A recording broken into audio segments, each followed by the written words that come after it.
So, Shadow Labyrinth is one of the weirdest games that I've played all year, and sadly, not always in a good way.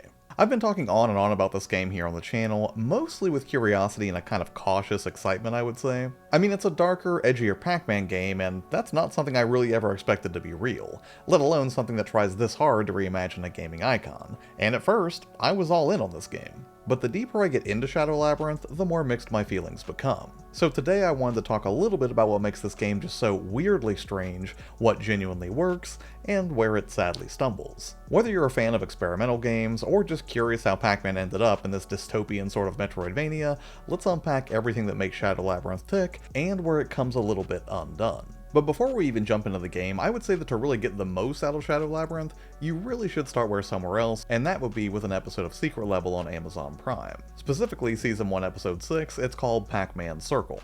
It's an 11-minute horror short, and I do mean actual horror. It's not campy or silly, it is absolutely Cronenbergian body horror with unsettling recontextualizations, and a version of Puck that gave me chills the same way GLaDOS used to give me chills. And I won't speak too much further on it or spoil anything because it is only 11 minutes long, but if you go into Shadow Labyrinth without watching that short, you're definitely missing some context here. Because that episode doesn't just flirt with the idea of a darker Pac-Man, it fully commits. And that tone it sets definitely lays the groundwork for the game in a way that's maybe not essential, but it will certainly add to your enjoyment of Shadow Labyrinth. And what really surprised me the most was the emotional tone of that short. It wasn't just disturbing for the sake of it, it definitely tells a story of transformation, fear, and identity, and it stays with you. And that mood carries directly into the game, doing a great job of reframing what you've come to expect from a game that has Pac-Man on the box. And right from the opening moment, Shadow Labyrinth does carry over those elements. It's eerie, mysterious, and a little bit unnerving. Puck is your guide, but there's something distinctly off. And the writing and environments both work very hard to make you question whether or not you should trust this yellow circle. It's subtle, but very effective. What really surprised me was just how much personality they gave Puck. Not just through voice lines, but through animation, movement, and expression. Little idle quirks, emotional shifts, and perfectly timed audio cues go a long way towards bringing Puck to life in a way that genuinely works. And Puck does seem like a fully realized, if not somewhat tragic character for one of the most notable times in the franchise's history. She'll react to you, comment on the environment, and shift tone based on your progress. It seems like a textbook example of doing a lot with a little, and I kinda love how they're doing it here. The world itself is steeped in cryptic terminology and vague acronyms, especially early on.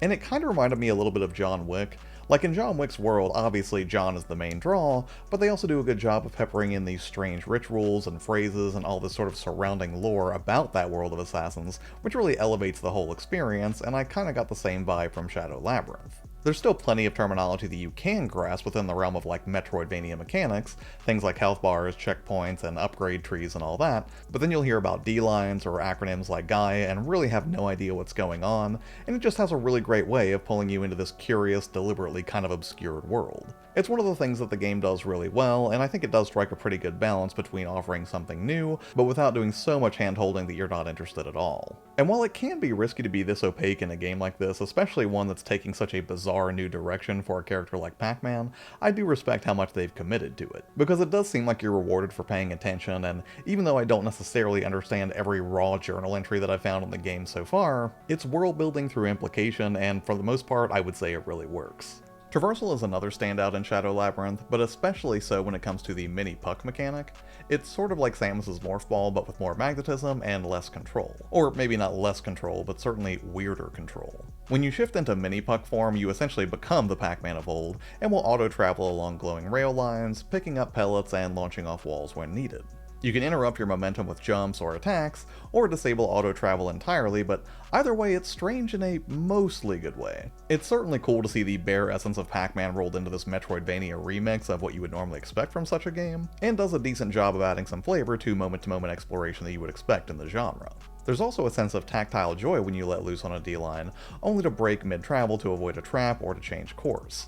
It certainly adds some agency to the standard Pac-Man experience, but as much as I appreciated the novelty of traversal like this being implemented directly into a Metroidvania take, it can be a little bit finicky to work with. Whenever you disable the auto traversal, it feels like kind of a chore to constantly maneuver Mini-Puck around every single curve, and even though they offer a helpful trajectory line to figure out exactly where you'll land after you jump, more often than not I found myself having to repeat these sequences over and over because it is, again, just kind of a finicky thing. Maybe it's just a matter of practice and I really need to get deeper into the game before I become more natural at this kind of movement, but it's still something to be aware of even if I do think it's one of the game's more playful and inventive systems.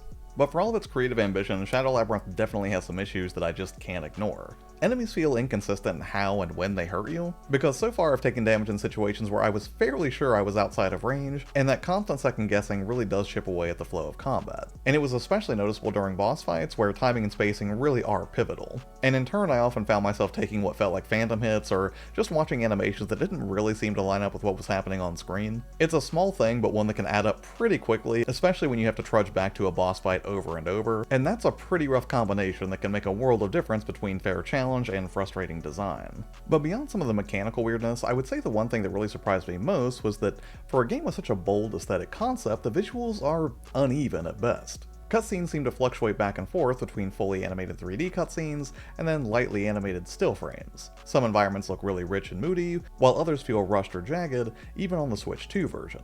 And at first I thought I was just being hypercritical because I first noticed this in the opening area where you have a lot of vines and overgrowth, and I thought to myself, well, they are vines and overgrowth, they're supposed to be kinda jaggy I guess, but this seemed to hold true even as I got deeper into the game. And it almost looks like they tried to offset some of this with some aggressive depth of field blur to kind of hide some of those rougher elements. I wouldn't call it deal breaking or that it massively detracted from my enjoyment of the game or anything, but it is noticeable, and honestly kinda disappointing given that this game's been in development since 2020. But to be fair, I am still pretty early in the game, so who knows, maybe once I get deeper in, it'll get cleaned up a little bit. But all that being said, I guess the price point is fair at $29.99, and maybe that's part of the issue. This feels kind of like a test project or a prototype for what could be a whole new direction for Pac-Man, but without the polish or clarity of vision to really take it all the way. And it makes me wonder, was this like a cautious first step? Like, was the team unsure how far they could push Pac-Man into like a horror-adjacent Metroidvania territory? Because as much as I respect the ambition, the execution just doesn't always meet the concept. And make no mistake, there are sparks of brilliance here, no question about it. They're just unfortunately surrounded by design decisions that feel kind of unsure of themselves. And I think it's that tension between concept and execution that's really holding it back here from being something that could have been truly great. Which, unfortunately, leaves me more than a little bit conflicted about continuing to play Shadow Labyrinth. Because I wanted to love this game, and parts of me still do I guess, like the atmosphere, the lore, and the horrifying take on Puck, are definitely elements that speak to me. But between the inconsistent hit detection, uneven visuals, and that nagging sense that it could have been just a lot more, I'm not sure that I'm going to finish this one anytime soon. And for now, it just might have to get relegated to the backlog, at least until I finish DK Bonanza. But all that being said, I don't regret the purchase. Like, it's weird, it's ambitious, it's memorable. And if nothing else, I figure I'll always remember how hard this game swung for the fences, even if it didn't quite nail the execution.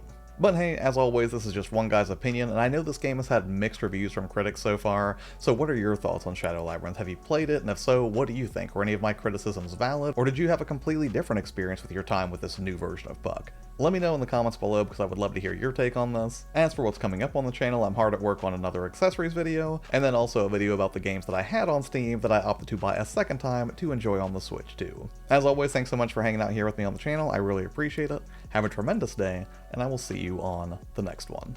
Bye.